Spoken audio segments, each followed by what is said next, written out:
Dugaan Kejaksaan korupsi Agung menyita uang ratusan miliar rupiah terkait kasus korupsi. Assalamualaikum warahmatullahi wabarakatuh. Om Swastiastu, Namo Buddhaya, dan salam kebajikan untuk kita semua. Perkenalkan, nama saya Siti Nurlita. Saya berasal dari program studi Ilmu Pemerintahan Angkatan 2023 Fakultas Ilmu Sosial dan Ilmu Politik, yang mana pada saat ini sedang menempuh semester 4 di kelas C dengan NIM 6670230094. Sebelumnya, saya hendak mengucapkan terima kasih yang sebesar-besarnya kepada Ibu Santi Kartika Dewi MSI selaku dosen pengampu mata kuliah Lembaga Perwakilan. Nah, pada kesempatan kali ini saya akan mempresentasikan hasil penelitian saya dengan pendekatan studi literatur yang mana bertajukan mengenai demokrasi representatif di Indonesia, studi tentang lambannya respon lembaga perwakilan terhadap aspirasi publik kasus RUU Perampasan Aset. Nah, lalu apa sih yang melatar belakangi adanya penelitian saya saat ini? Nah, perlu diketahui sama teman-teman semuanya bahwasannya Indonesia merupakan negara demokrasi, yang mana demokrasi yang dianut oleh Indonesia merupakan demokrasi representatif. Apa yang dimaksud sebagai demokrasi representatif itu sendiri? Nah, jadi demokrasi representatif merupakan demokrasi yang dijalankan secara tidak langsung, di mana masyarakat memang terlibat dalam setiap pembentukan kebijakan ataupun setiap keputusan yang ada, tetapi secara tidak langsung mereka terlibat melalui para wakil yang memang sudah dipilih melalui sistem pemilihan umum. Nah, dalam konsep demokrasi representatif, wakil rakyat di sini tuh bertugas atau memiliki tugas pokok dan fungsi untuk merepresentasikan kepentingan-kepentingan masyarakat ataupun halayak ramai di negara kita ini sendiri. Akan tetapi, teman-teman perlu ketahui saat ini berdasarkan data yang disajikan oleh The Economic Intelligence Unit tahun 2025, bahwasanya indeks demokrasi di Indonesia tahun 2024 mengalami penurunan, di mana tahun 2015 indeks demokrasi di Indonesia mencapai 7%. Tetapi di saat ini Indonesia sudah mengalami penurunan sangat drastis sekitar 6,44%. Dan hal tersebut menggambarkan atau menghadirkan visualisasi mengenai hadirnya kemerosotan demokrasi di Indonesia. Lantaran apa sih yang melatar belakangi rendahnya demokrasi di Indonesia saat ini? Menelisik secara lebih dalam, teman-teman, bahwasannya saat ini keterwakilan aspirasi masyarakat belum terjadi secara substantif, tetapi hanya sebatas formalistik saja. Padahal secara fundamental bahwasanya masyarakat harus terlibat di dalam setiap pembentukan kebijakan ataupun setiap keputusan yang ada di negara ini, di mana memang tadi direpresentasikan melalui wakil-wakil rakyat. Akan tetapi hal tersebut tidak terjadi karena hadirnya pembungkaman, peredaman, dan lain sebagainya terhadap aspirasi-aspirasi masyarakat itu sendiri, di mana aspirasi yang digaungkan oleh masyarakat tidak didengar, tidak digubris, atau bahkan tidak diproses dengan baik. Hal tersebut digambarkan dengan hadirnya permasalahan dalam pembentukan RUU Perampasan Aset. Nah, lalu apa sih? Kok bisa tiba-tiba membahas mengenai RUU Perampasan Aset? Kita bahas seperti ini. Perlu diketahui bahwasannya pemerintahan yang dibentuk di negara ini ditujukan untuk mensejahterakan masyarakatnya. Akan tetapi kondisi saat ini berbanding terbalik, di mana masyarakat malah disengsarakan dengan entah hadirnya kebijakan-kebijakan yang tidak melibatkan rakyat, yang tidak berpihak terhadap rakyat, atau bahkan banyaknya praktik-praktik yang melenceng dari tugas pokok dan fungsi. Praktik-praktik tersebut dapat tergambarkan melalui hadirnya korupsi yang semakin merajalela, semakin mendarah daging, dan juga semakin menghakar di dalam sistem pemerintahan di Indonesia saat ini, di mana melalui kursi kekuasaan para pejabat terus meraup keuntungan dan juga menelantarkan kepentingan-kepentingan publik itu sendiri.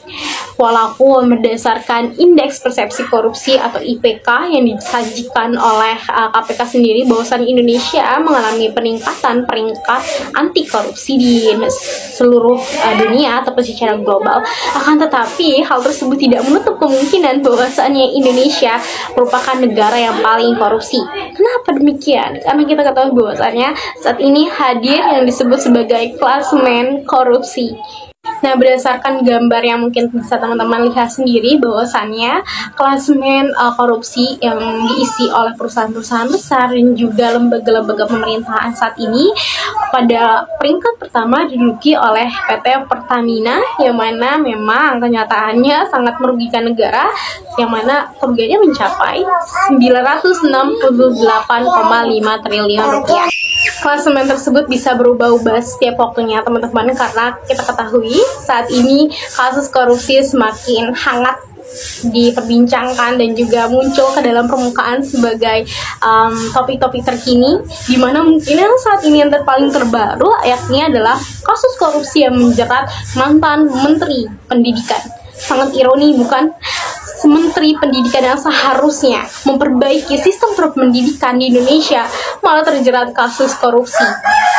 Hal ini membuktikan bahwasannya negara yang konon katanya demokrasi malah terjebak di dalam lingkaran korupsi itu sendiri. Dengan demikian, hadirlah suatu perlawanan masyarakat di mana masyarakat ingin terbebas dari hadirnya praktik-praktik korupsi yang semakin merajalela dan juga menjadi suatu yang sistemik, di mana masyarakat berdemonstrasi mendorong hadirnya pembentukan RUU perampasan aset. Namun pada kondisi faktualnya hingga saat ini tidak ada pembahasan rancangan dari adanya RUU perampasan aset tersebut. Dan hal ini yang mempertanyakan di mana peran representasi para wakil rakyat tersebut. Padahal secara empiriknya, draft ataupun rancangan mengenai kebijakan RUU perampasan aset telah hadir dari sejak zaman Presiden Bapak Susilo Bambang Yudhoyono, bahkan hingga saat ini sudah mengalami pergantian 2 presiden, yakni Bapak Prabowo, tetapi belum ada kepastian mengenai pembentukan kebijakan RUU perampasan aset tersebut. Sehingga dengan konflik tersebutlah mempertanyakan di mana letak representasi, di mana sosok wakil rakyat yang memang konon katanya benar-benar harusnya mewakili rakyat itu sendiri. Padahal masyarakat sudah terus-menerus menggaungkan melalui demonstrasi, mediasi, dan lain sebagainya. Akan tetapi saat ini korupsi semakin meninggi, semakin menggila, semakin merugikan, tetapi belum ada kebijakan yang dibentuk. Dengan inilah penelitian saya akan menelisik sejauh mana representasi yang ada di dalam lembaga pemerintahan melalui hadirnya problematika RUU perampasan aset. Di mana penelitian ini akan dibedah berdasarkan teori representatif ala Hannah Pitkin, yang mana memiliki indikator 4, yakni substantif, simbolik, deskriptif, dan juga formal. Berikut pembahasannya. Demokrasi yang semakin melemah ditandai dengan rendahnya keterlibatan masyarakat dalam pembentukan sebuah kebijakan, di mana aspirasi-aspirasi yang digaungkan oleh masyarakat tidak pernah didengar dan juga tidak pernah digubris oleh para wakil rakyat atau lembaga perwakilan itu sendiri, di mana seakan-akan mereka menjadi lembaga yang tuli dan buta akan kepentingan publik itu sendiri. Masuk ke dalam pembahasan yang pertama secara singkat mengenai substantif, bahwasannya Hannah Pitkin menjabarkan mengenai representasi substantif, yakni adalah sebuah tindakan yang dilakukan oleh seorang wakil untuk orang yang diwakili, di mana perwakilan tersebut dilakukan berdasarkan kepentingan orang yang diwakili tersebut. Akan tetapi jika kita realisasikan dalam problematika kita saat ini adalah tulinya lembaga perwakilan akan aspirasi masyarakat telah bergulir hingga 1 dekade lamanya, di mana pembahasan mengenai RUU perampasan aset tidak pernah didengar, tidak pernah digubris oleh pemerintah. Lambannya respon terhadap pembentukan RUU perampasan aset memang menjadi gambar bahwasannya para wakil rakyat tidak menjalankan tugas pokok dan fungsi mereka secara substantif. Karena tadi balik lagi bahwasannya secara hukum, secara adil mereka tidak ada di dalam kepentingan-kepentingan masyarakat itu sendiri, sehingga keterwakilan Sehingga di dalam kerangka lambannya respon lembaga perwakilan terhadap pembentukan RUU perampasan aset ini menjadi bukti nyata bahwasannya para wakil rakyat tidak hadir secara substantif. Dengan hal ini, Rahana Pitkin menjabarkan bahwasannya keterwakilan masyarakat ya diabaikan karena ya itu tadi tidak hadirnya peran dari para wakil rakyat. Dengan demikian, di dalam indikator yang kedua membahas bagaimana sih seorang wakil rakyat mewakili rakyatnya dengan berdasarkan kesamaan identitas hingga kebudayaan. Akan tetapi di dalam kerangka RUU perampasan aset, mereka bukan menjadi simbol rakyat, tapi menjadi simbol elit. Hal ini menjadi jurang pemisah antara masyarakat dengan lembaga perwakilan itu sendiri, karena ya masyarakat tidak percaya lagi akan representasi yang mereka bawakan. Bahkan di dalam kerangka pembahasan mengenai indikator yang ketiga pun sama halnya dalam simbolik bahwasannya ya mereka tidak mewakili atas persamaan apapun, tetapi mereka hanya mewakili tentang bagaimana mereka merupakan representasi dari anggota partai, representasi dari para elit yang berkuasa dan lain sebagainya, karena RUU yang dibentuk nantinya itu mampu dipercaya sebagai penghalang dan juga menjadi jurang nantinya bagi mereka sendiri. Masuk ke dalam indikator yang terakhir, yakni adalah indikator formal yang menjelaskan bahwasannya memang RUU perampasan aset telah masuk ke dalam prolegnas dari satu dekade yang lalu, akan tetapi hingga saat ini representasi dari para wakil rakyat tersebut tidak memperlihatkan keterwakilan mereka terhadap masyarakat, di mana suara yang digaungkan oleh masyarakat mengenai tingginya angka korupsi sehingga memerlukan kebijakan jauh lebih komprehensif tidak kunjung dibentuk oleh mereka.